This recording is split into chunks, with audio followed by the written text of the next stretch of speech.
Hello বন্ধু, তোমরা কেমন আছো? আশা করি ভালো আছো। চলো আজকে তোমাদের সঙ্গে আমি চাটনি করে দেখাবো। কড়াইটা বসিয়ে দিয়েছি গ্যাসে। এবার আমি সাদা তেল দেবো। তেল দেওয়া হয়ে আছে। এবার আমি ফোড়নে সর্ষে ফোড়ন দেবো।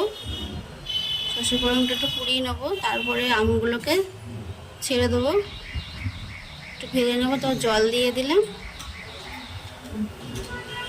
আমটা সেদ্ধ হয়ে গেলে একটু হলুদ গুঁড়ো, নুন আর মিষ্টি দেবো, যেরকম স্বাদ মতন দেবে। মিশিয়ে নিলাম ভালো করে। আমটা সেদ্ধ হয়ে আছে। খুন্তি করে একটু গেলে নেব। তারপরে একটা মশলা দেবো। সেই মশলাটা তোমাদের সঙ্গে শেয়ার করা হয়নি। সেই মশলাটার মধ্যে ধন্যবাদ।